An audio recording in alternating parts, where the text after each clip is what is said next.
Fred Masters is joining us. Now, he's written an article in Canadian Moneysaver magazine about Warren Buffett, and it was called The Oracle of Omaha Has Left the Building. And I've always been a Buffett fan, but he's also written a book, Lessons on Mastering Money, the Personal Finance Guide for Canadians in their 20s and 30s. He's also the president of Masters Money Management. So we're going to talk about Warren Buffett, the Oracle of Omaha, after this word from our sponsor. Fred, a real pleasure to meet you. Well, thanks so much for having me on the show. Appreciate it, Pat. I went through that article with fascination because you reduced the Oracle of Omaha down to one article, which is amazing in itself. But you mentioned, kind of off the top at least, 97.6% of Canadian equity mutual funds underperformed the S&P TSX Composite over the decade that ended in June of 2025. And if anything, the market has continued to go higher from there, at least the TSX has overall. Why do you think it is, given that kind of data, that Canadians continue to invest so much in mutual funds instead of just plain index funds that Warren espouses? Well, like you, Pat, I'm a big fan of Warren Buffett. I've been so for decades. So it was a real great opportunity to do a deep dive on some of his thinking. It's that SPIVA research that I really pulled that stat from stands for S&P Index versus Active. And what SPIVA does is it analyzes how these active mutual funds do versus the index. And as that stat that you shared indicated, really the active managers don't do very well. And unfortunately, it's just continued. So as of December 2025, I can update that stat. The 10-year stat is even more definitive. If you can believe it, Pat, 99% of Canadian equity mutual funds underperform the S&P index. So let's call it everybody. So all those Canadian equity mutual funds underperformed. So to your question, why do Canadians have so much money invested in those? Well, you use the term retail investors, which is pretty accurate. So many Canadians are sold those expensive mutual funds at the branch level by our banks. When you think about it, our financial institutes are a behemoth. You're talking about RBC and TD both having over 1,000 retail locations. And it's certainly been reported by many news outlets that those staff members are under pressure to sell, and they sell their own products, which are highly profitable. So bottom line, unfortunately, it comes down to being a byproduct of a lack of consumer education. It's interesting. You point out that Warren Buffett's instructions to his wife for his inheritances go 90% for the S&P 500 and 10% in government bonds overall. What does that tell you about how Warren thinks about professional money management? So let me draw attention to a very similar asset allocation decision that impacts all of us as Canadians. And I wrote about this last fall in another Canadian Moneysaver piece, Pat. So CPP Investments, which manages the CPP, benchmarks their results, and they benchmark using a remarkably simple formula. It's a portfolio containing only two index components, 85% weighting global equity index and 15% weighting in Canadian bonds. That's simple. So you have Buffett suggesting a 90% 10% asset allocation, equity to fixed income, and CPP using an 85% 15% benchmark to measure results. To me, Buffett's stance is a pretty clear indication that he has no faith in active money managers to beat the index over the long term. And of course, Buffett was in it for the long term, wasn't he? So by the way, SPIVA data backs up Buffett there too on his side. So 85% of large cap US funds have also underperformed the major index in the States, the S&P 500, and that's going back a decade, which really aligns with those Canadian results that I alluded to a little bit earlier. Okay. And Buffett actually attributes the market irrationality to human emotions, fear and greed in particular. For a money saver type of a person, what are the most practical ways to stay contrarian when the rest of the world and market is panicking? So I really like to emphasize or stress the personal and personal finance because we are all on our own journeys. And often I talk about couples journeying together, but we're all moving down a path and we're at different spots along the journey. So the reality is if you need money in the next 2 to 5 years for a down payment for a home, for example, or to buy a quality used vehicle, then that money should not be in the markets. So however, for long-term financial goals such as retirement saving, embracing equities makes sense, but so much hinges on the phrase investor know thyself. We are human. We are impacted big time by emotions. And if you've watched the recent market chaos driven by oil shocks, inflation worries, potential AI impacts, private credit concerns, it would be easy to sell given all that uncertainty. we will have a bear market at some point, Pat, where major stock indices do fall by 20% or more, as you and I both know. And if opening up your monthly statement and seeing your portfolios down by 15% is going to sicken you and make you prone to selling, then you likely need to dial back your equity exposure. So personal risk tolerance and investing timelines are really important, as is having a personal investment policy document, which really drives your investment decisions. You need to share this, or better yet, create this with your partner if you are in a relationship. You want to go together, stick together. Saving is hard to do and sadly countercultural in many ways, but the financial freedom that it creates is priceless. Let's talk about fees. And you mentioned that a 2% fee versus a 0.05% fee can mean a $1,950 annual difference on a $100,000 portfolio. How can young investors, who are obviously the focus of your book, but also your article to a degree, better visualize the nasty combination of high fees and underperformance over, say, 30 years? So when I do my presentations in person, Pat, I like to walk across the stage when I talk about fees. And I like to do this. I like to say 2%, 2%, 2%, 2%, 2%, 2%, 2%. So I like to kind of walk across and give them an idea of how that can accumulate.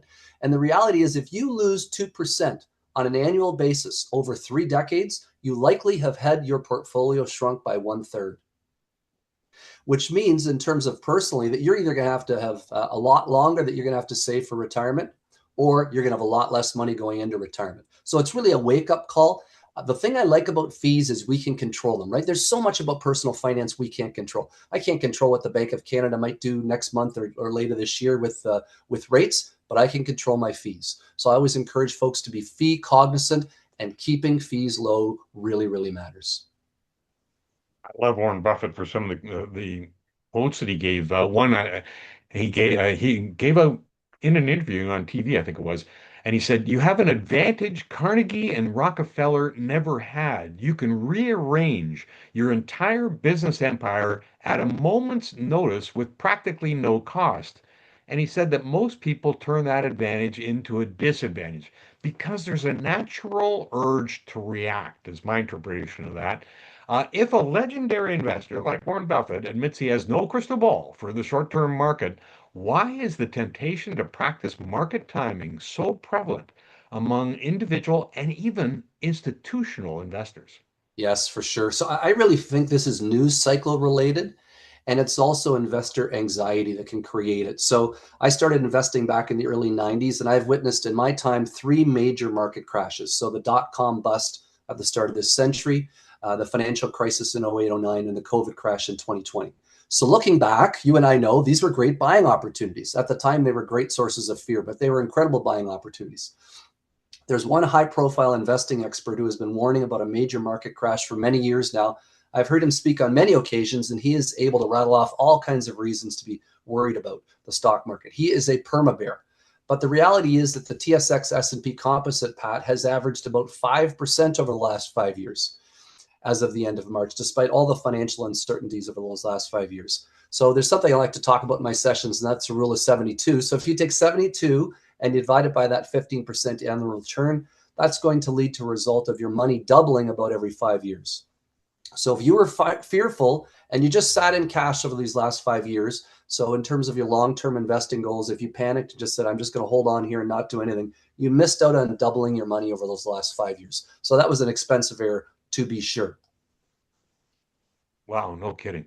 I'm going to go back to that article as I read it.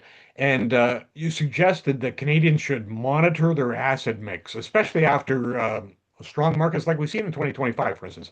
What specific triggers should an investor look for to decide it's time to trim equity or rebalance?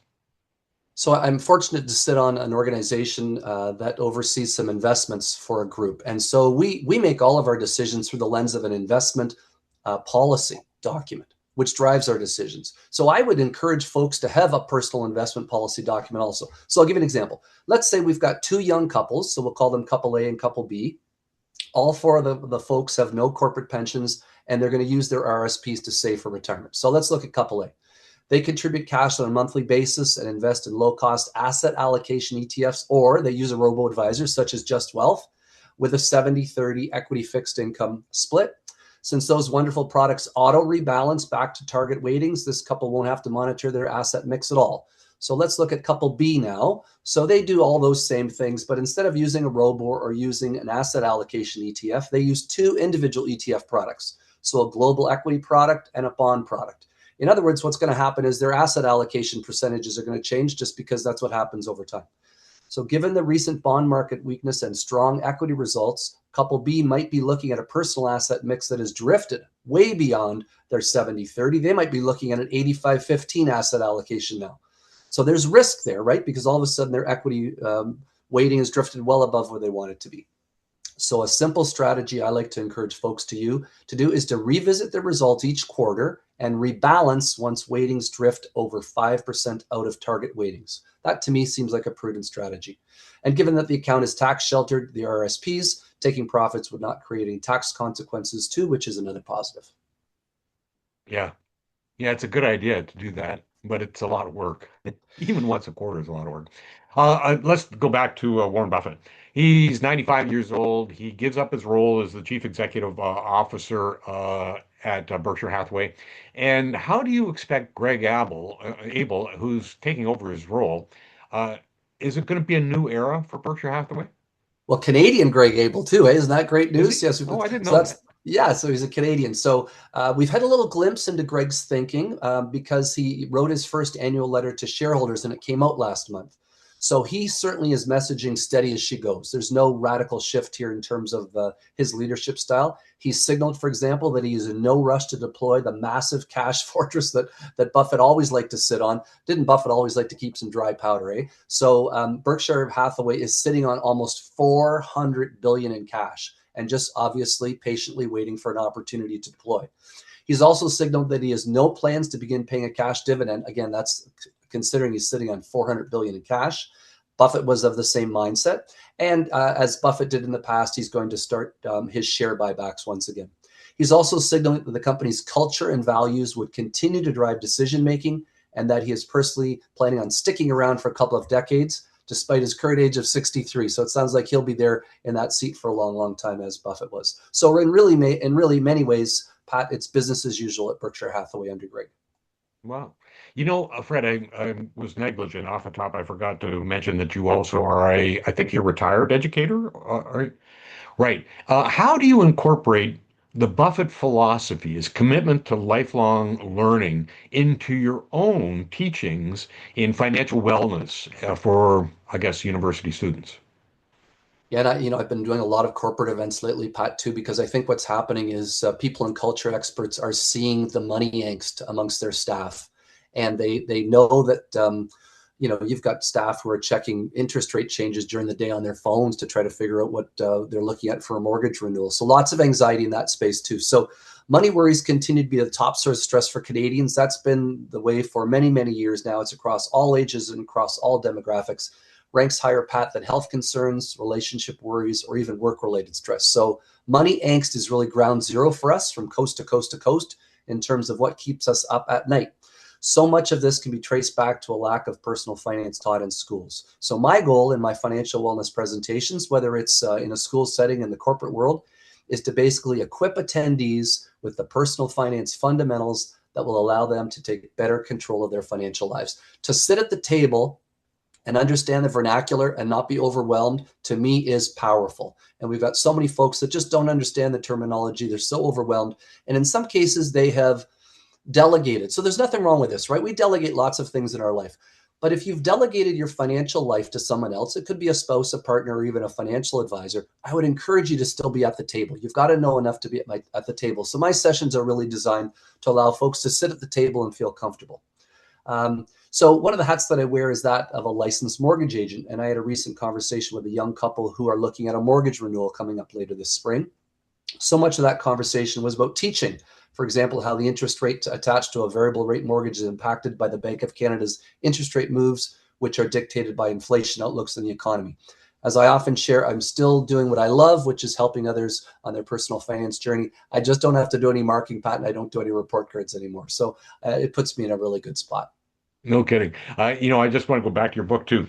Lessons on Mastering Money. You say it's a personal guide, finance guide for Canadians in their 20s and 30s. It seems to me that the teachings there might be universal. Yeah, there's no doubt that the basics that I teach when I go into schools, and I've done elementary schools, high schools, secondaries, university settings, those teachings are the same as I do when I deliver to the corporate world too, because lots of folks in their 20s and 30s and 40s still struggle taking control of their personal finances. So you're right, they are timeless lessons for sure. Fred, a real pleasure. Thank you. Thanks, enjoyed being with you, Pat. Fred Masters.